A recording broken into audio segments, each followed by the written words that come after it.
Welcome to Leadership Bite number 4, Emotional Intelligence and Leadership.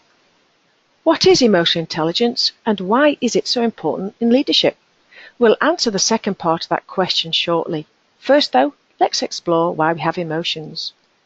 Our emotions evolved to protect us, creating a flight, fight or freeze response to any perceived negative or harmful situation. They are generated by the amygdala, which sits deep inside our limbic system in the brain, and the amygdala is the first responder to any situation we are exposed to, whether it's something we experience or merely think about. The more rational part of our brains, the prefrontal cortex, evolved much later, and this is the part of the brain where rationality lives, where we can consider our options with emotional detachment, but the minute a potentially negative or threatening thought or action triggers the amygdala, it takes over. As the quote says, emotions have the potential to get in the way of our most important business and personal relationships. Because of the furious pace of change in business today, difficult to manage relationships sabotage more business than anything else. It is not a question of strategy that gets us into trouble. It is a question of emotions. So says Professor John P. Cotter of Harvard Business School. The role of emotional intelligence in leadership first came to light in the 1990s. Before that, the notion of emotions were considered soft within the corporate framework. Now, though, it's recognized by every major leading organization and business publication, including Harvard Business Review and Forbes, how critical a leader's emotional intelligence is. Emotional intelligence governs how you manage yourself, as well as how you manage your relationships and relate to other people. Unlike our behavior, which can change according to the environment we are in, our emotional blueprint is relatively stable by the time we are 25, and notwithstanding any life-changing events, will remain the same. Is emotional intelligence nature or nurture? Consider newborn babies. They come into the world with a personality. As babies grow, they are influenced by their environment, by their families, their peers.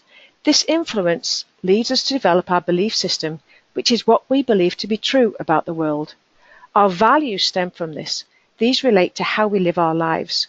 Our attitudes stem from our values and govern how we feel about what happens to us, and it's our behavior as measured by the PPA that people see.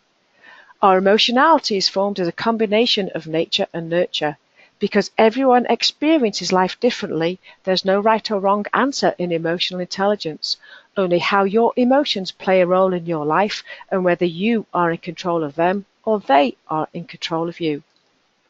The TQ, the Trait Emotional Intelligence Questionnaire, is how you perceive your capacity with emotions and can help you answer such questions as, how do I perceive my own emotionality, and is my emotional blueprint a help or a hindrance to me as a leader? It measures your responses in 4 broad factor areas of well-being, self-control, emotionality, and sociability. There are 2 further factors which are independent yet have a huge effect on us, which are self-motivation and adaptability. The 4 factors are divided deeper into facet level, which include things like empathy, assertiveness, self-esteem, and impulse control.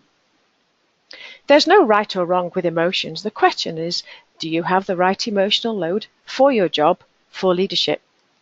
We have data that supports the fact if you're working in a long-term care facility, you are more likely to enjoy the job and receive the highest patient satisfaction ratings if you have more than most in the happiness facet. If you worked in air traffic control, you probably do best in that role if you had high stress management. When you take the assessment, you answer based on your belief of your capacity with each of the 15 facets. In thinking how you react to people and situations, it's your competence that's important, how flexible and adaptable you are at demonstrating high levels of emotional intelligence. Great leaders understand this and they are able to flex their emotionality to suit the situation. Are you aware of what a particular situation requires, and are you able to manage your emotional response appropriately? If so, this is cognitively managing your own emotionality, a skill few great leaders have innately and most have learned how to.